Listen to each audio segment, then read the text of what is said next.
no hay más médicos, de momento no hay más médicos, la gente se sigue yendo, hemos visto publicado cómo la gente que saca las plazas se va a otras comunidades autónomas, a otros países, o de momento no está solucionado. Se ha hecho negocio con el tema de la mascarilla, se ha hecho negocio con el Zendal, han dejado a nuestros mayores sin poder ir a los hospitales, han muerto más de 7.000 personas mayores en la Comunidad de Madrid, ¿vale? Como consecuencia de esto, ahora paso a la parte de del nuevo modelo de lucha, de este espacio que se ha creado de vecinas y vecinos de los barrios y pueblos de Madrid.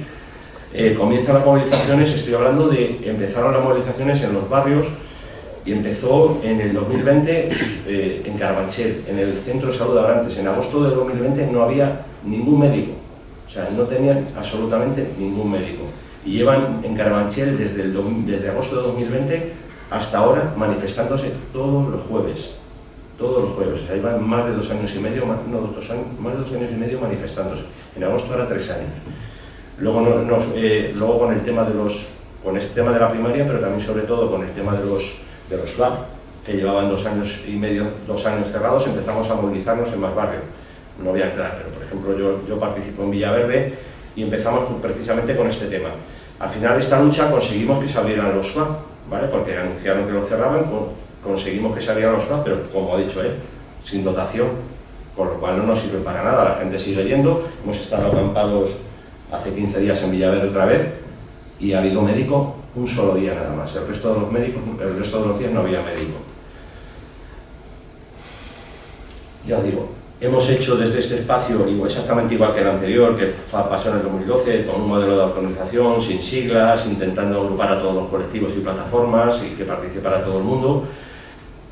Se han hecho manifestaciones muy importantes, la del 12 de noviembre, no sé si fue el 12 de noviembre, el 13 de noviembre y el 12 de febrero o el 13 de febrero, pero manifestaciones muy importantes que hacía muchos años que no se veían. Se ha hecho la consulta ciudadana, un poco a imitación de la consulta que también se hizo en 2013. Yo creo que la consulta ciudadana ha sido un éxito tan importante como, desde mi punto de vista, ¿vale?, como las manifestaciones, porque ha tenido otro punto de llegar a otra gente diferente. O sea, las manifestaciones vamos mucha gente, pero esto llegábamos a gente que no sabía que pasaba esto, que no, en los barrios mucha gente inclusive sin papeles que han votado, gente que ni tan siquiera sabía que tenía derecho a votar en las elecciones, a pesar de estar empadronado. O sea, yo creo que así no se puede comparar. En 2013 se hizo otra consulta, aquí se han recogido 322.000 votos aproximadamente, que me parece una pasada en una semana. Hablo por ejemplo, de la LP, que son 500.000 de firmas y que lleva más tiempo y que es mucho más trabajo. Esto ha sido un esfuerzo de muchos voluntarios que han hecho un trabajo importante y que hemos llegado a otra gente que no llegábamos con las manifestaciones, ¿vale? Entonces a mí me parece que ha sido muy importante. Ahora se están planteando más movilizaciones desde ese espacio, ¿vale?, que en principio se habla de que el 21 de mayo, que es este domingo, todavía no se han podido publicar los carteles porque se ha pedido permiso para hacer el cierre de la consulta, con una performance en principio en Callao, con todas las urnas, con todas las papeletas colocadas, con una pancarta donde demos un poco el cierre de la consulta. Y luego, aparte de esto, estamos hablando de una posible manifestación. El día 20 hay una manifestación por todos los servicios públicos también, este sábado, y el día 4 de junio se plantea que hoy hay asamblea, que yo hubiera estado allí, pero no puedo estar en los dos lados. Hay una asamblea donde se va a decidir un poco si se va a hacer esta manifestación el 4 de junio. Diréis, el 4 de junio ya se han pasado las elecciones, pero es que no tiene nada que ver. O sea, el planteamiento, el lema de esa posible manifestación será gobierne quien gobierne, la sanidad pública se defiende. ¿Por qué? Básicamente porque esto es un espacio apartidista, que no apolítico, con lo cual, independientemente de que queramos que esta gente se vaya de una vez, lo tenemos todos claro, pero sabemos que lo más probable es que no se vaya y que vamos a tener que seguir. Entonces, yo creo que es una manera de decir, nosotros nos da igual quién gobierne, o sea, porque además hemos tenido experiencias en otros sitios diferentes, no vamos a entrar en debate, donde eso también han pasado cosas parecidas, ¿no?, con otros gobiernos y demás. Entonces un poco esa es un poco la historia, y ya lo digo, y la idea es un poco, yo en Villaverde, que es verdad que porque mucha gente lo que hace, el objetivo mucho es un objetivo más, a veces a corto plazo, un objetivo más electoral. Vamos a echar a Ayuso, Ayuso dimisión. Nosotros creemos que es un error. Yo creo que cada vez que decimos Ayuso dimisión, la potenciamos más todavía a ella, podemos conseguir el efecto contrario. Entonces el rollo es intentar a la gente a decirle, pues bueno, que el 28 no se acaba esto, que si gobiernan esa gente nos van a pisotear, pero si gobierna otra gente, ojalá sea así, vamos a tener que seguir peleando, porque luego va a haber que hacer cumplir todo esto por lo que seguimos luchando. Entonces un poco este es el mensaje que queremos dar, y desde el sindicato MATX lo que hacemos es apoyar este modelo de autoorganización, lo tenemos muy claro desde hace mucho tiempo, de que los barrios se autoorganicen, porque ha habido mucho tiempo de una marea blanca los terceros domingos de mes, al cual iba poca gente, y hemos creído que lo importante es que en los barrios la gente se movilice, y luego si somos capaces de movilizar a la gente en los barrios, podemos conseguir lo que hemos conseguido con estas manifestaciones tan grandes y toda esta movilización. Entonces es un poco el objetivo que tenemos.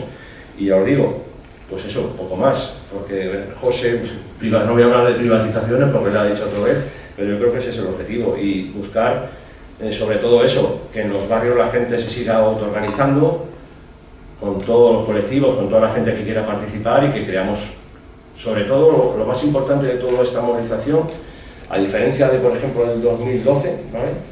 Porque aquello surgió de los trabajadores y las trabajadoras, pero esta vez ha sido al revés, ha sido de las vecinas y los vecinos, porque los trabajadores no se sentían tan agredidos, no iban a despedir a 5.000 trabajadores. Entonces lo que se ha creado en los barrios es tejido social. Yo participo en Villaverde, y es verdad que en Villaverde hacemos concentraciones todos los jueves, o manifestaciones, o lo que veamos, pero hemos creado ya un grupo de amigas y de amigos. O sea, pero a lo mejor un grupo importante, hacemos una acampada y algunos días nos juntamos 40 personas.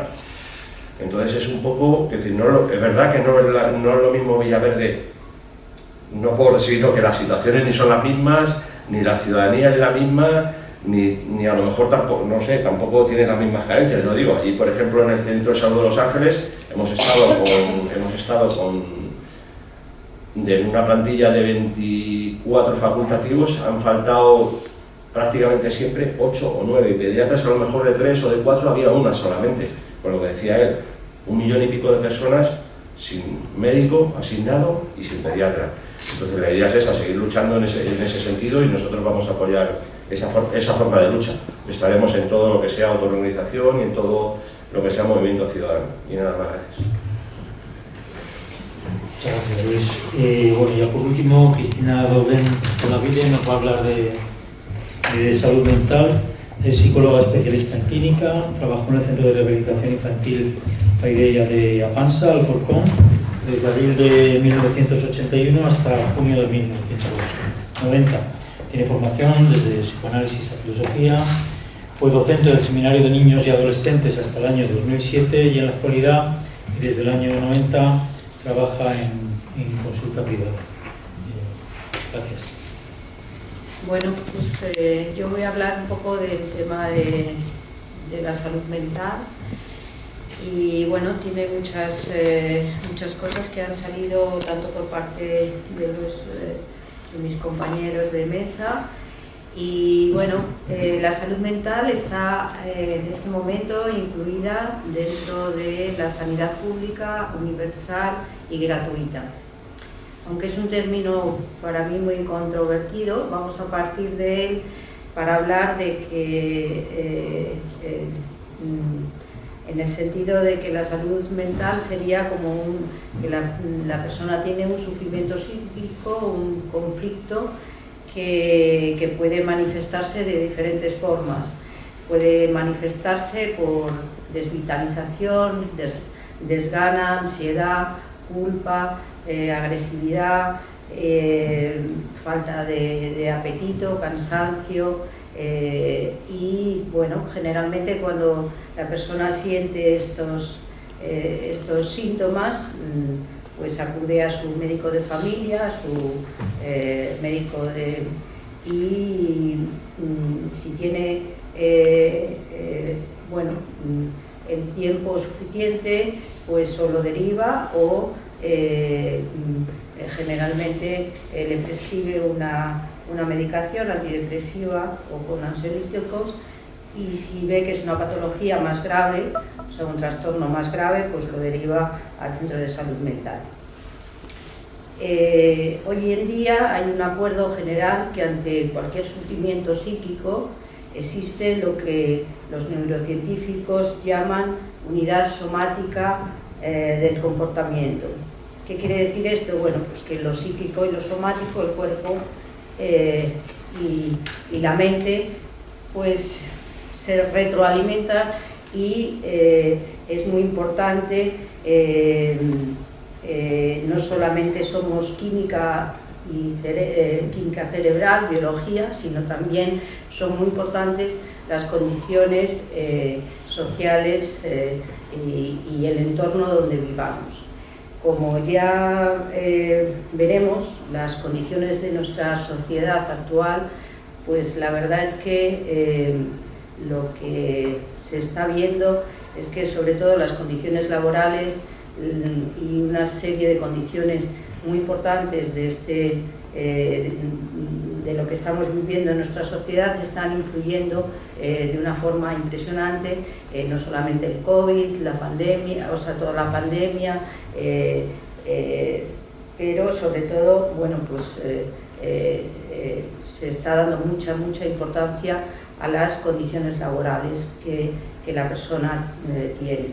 Y incluso yo la semana pasada estuve en unas jornadas donde había bueno, pues, bastantes colegas, psiquiatras y psicólogos clínicos, y se comentaban estas condiciones laborables. Por ejemplo, una persona que antes tenía por ejemplo, una baja laboral por un problema psicológico, pues cuanto antes se recuperara y empezara a poder trabajar, porque el trabajo, pues ahí tenía un vínculo, una identidad, unas condiciones más o menos aceptables, pues era más conveniente que se incorporara lo antes posible. Y ahora no sé si es más bueno o no, porque igual pasa con las personas que, por ejemplo, tienen un certificado de minusvalía, donde tienen un empleo protegido, pero en unas condiciones laborales súper lamentables. Entonces, pues no se sabe si es mejor trabajar en esas condiciones que organizar otro tipo de redes que les ayuden a vincularse a las personas diferentes a lo que es la propia profesión o el trabajo. Es decir, que como veremos, pues la sociedad está en un momento pues no muy bueno para estos temas, ¿no? No solamente por este tema de la economía que comentaba José y de las condiciones que hay, que ahora lo veremos más concretamente, pero esto es como bastante importante, cómo está influyendo en nuestra sociedad todo el tema, pues, de la economía y de las condiciones sociales que las personas tienen, ¿no? Voy a hablar un poco, como ha dicho José, en los años 80 se hizo todo un tema que también en salud mental fue muy importante, que fue en 1986 se incluye en la Ley General de Sanidad toda una reforma que es lo que se llamó la reforma psiquiátrica. Pero ya con anterioridad, bueno, en los años 70 y tantos, se venía luchando en diferentes hospitales públicos por otro tipo de psiquiatría y otra sanidad acorde a un país como más democrático. En el artículo 20 de esta ley general se diseñan las líneas maestras que traerán la transformación basadas en un modelo comunitario, de psiquiatría comunitaria, integrado en la sanidad general, dentro de asumiendo no solamente la atención hospitalaria, es decir, cuando una persona tenía un problema grave, eso se la ingresaba, sino toda una serie de circuitos o de centros que acompañaban a esa persona, es decir, los hospitales de día, los CPRS, los centros, pisos tutelados para personas que no podían vivir en su familia, es decir, hay una salida masiva de los manicomios, que eran centros totalmente, bueno, pues muy unidas a todo una época muy siniestra de la sanidad, y concretamente en España, pues con el psiquiatra Vallejo Nájera, pues se hace todo bueno, pues como un circuito para que cuando una persona tuviera un problema, pues no solamente se le atendiera y se le ingresara en un manicomio, en un hospital o en una planta de psiquiatría, sino que luego tuviera un apoyo por parte de los centros de día, centros de rehabilitación laboral, etc. Esto, bueno, pues en teoría yo realmente pertenezco a yo empecé a trabajar en el año 81 en Alcorcón, y realmente la transformación de ese municipio hasta ahora, que sigo trabajando ahí, pues es impresionante a nivel de colegios públicos, a nivel de centros de salud, a nivel de incluso también de todo el tema de hospitalizaciones y bueno, pues también fue muy importante, bueno, pues hubo también una transformación legal a nivel de la protección jurídica del menor en el año 1996 y la ley de enjuiciamiento civil en el año 2000, y también se modifica todo el tema de la formación de los médicos residentes en psiquiatría, y se empieza la primera formación de psicólogos y psicólogas clínicos con una formación especializada en un examen PIR, igual que los médicos en los MIR, pero esto se hace en el año 1993 empieza la especialización. Yo, por ejemplo, que fui anterior a esa generación donde no había PIR, sí que me pude especializar, pero porque yo había trabajado como psicólogo clínico y tuve que homologar ese título de alguna forma en el ministerio. Porque no esto, pero en realidad, bueno, pues esto también fue muy importante, y ahora pues recientemente se acaba de aprobar la especialidad infanto-juvenil de psiquiatría, ¿no? Toda esta reforma psiquiátrica fue muy desigual dependiendo de cada comunidad autónoma y dependiendo pues del presupuesto, que como sabéis en España es de los más bajos de Europa. La existencia de asociaciones familiares ha facilitado el trabajo de los profesionales, y dicha reforma ha priorizado la atención precoz de los casos más graves, las crisis psicóticas e intentos de suicidio. Asimismo, ha priorizado la atención psicoterapéutica individual y grupal, o sea, en los centros de salud mental pues se hacen grupos para atender no solamente individualmente, sino, bueno, esto es la teoría como siempre, pero ya sabéis por las informaciones, todo el mundo lo tenéis, que hay una lista de espera impresionantes, tanto para psiquiatría como para psicólogo. Te ven a lo mejor, pues yo conozco casos incluso de citas en un centro de salud determinado, en otros menos, pues de un año de espera. Claro, cuando si un joven, por ejemplo, con un intento de suicidio tiene una consulta con pues realmente si espera un año, pues realmente la cosa es bastante seria. Y ha cambiado mucho toda la concepción. Antes podías ingresar a cualquier familiar en un psiquiátrico, pero ahora pues no se puede ingresar si no tienes una prescripción psiquiátrica o una orden judicial. También han cambiado en teoría los tratamientos, aunque se siguen haciendo electroshock, curas de sueño, lobotomías y contención mecánica. La contención mecánica se sigue haciendo en los centros. En el 2011, y para amortiguar el impacto de la crisis en la salud mental, se elaboran programas, se mete una mayor inversión que ayuda a la inserción laboral a las familias en casos graves de alcoholismo, drogas, etcétera. Pero como ya sabemos, vinieron los recortes y se recortó en salud mental el 22,6% en el 2013. En la actualidad, todos los centros de rehabilitación sociolaboral y centros de día están en manos de fundaciones, Manantial y Grupo 5.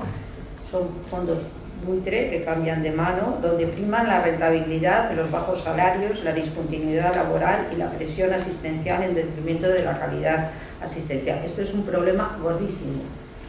O sea, porque imaginaros que una persona que va a un centro que ha tenido una violación o una situación familiar muy complicada, cada vez se entrevista con un psicólogo. Entonces, a la segunda psicólogo que ve, oiga, cuénteme usted qué le pasó, pues ya no vuelven. Eso es lo que yo escucho a las personas que trabajan en estos centros. Y esto es una cosa muy seria, porque, como ha dicho José, se está rentabilizando la salud y la salud mental también. Es decir, que en manos de estas personas, claro, si a un psicólogo por trabajar en un CAI, que lo sé de primera, los CAI eran centros de atención a niños y adolescentes. Al principio empezaron siendo, por ejemplo, del Ayuntamiento de Madrid. Yo he tenido compañeras que habían seguido mi misma trayectoria y que en un momento determinado se presentaron a oposiciones de psicólogo o psicóloga en el Ayuntamiento de Madrid. Realmente mi compañera de centro de antes trabajó en un CAI, pero como psicólogo pagada por el Ayuntamiento. Ya había ganado su oposición y tenía su sueldo acorde a su plaza de psicólogo. ¿Qué pasó? Que estos CAI al final cayeron en manos de la Fundación Manantial y de otras fundaciones, es decir, se subrogaron a contratas donde, por ejemplo, por el mismo trabajo que a lo mejor esta psicóloga hacía, donde tenían, bueno, pues una responsabilidad muy grande, porque eran casos muy graves, de familias muy desestructuradas, casos de chavales en situación de alto riesgo y con una responsabilidad de decisión muy grande. Tenías que saber mucho qué estabas haciendo y entonces, bueno, pues al final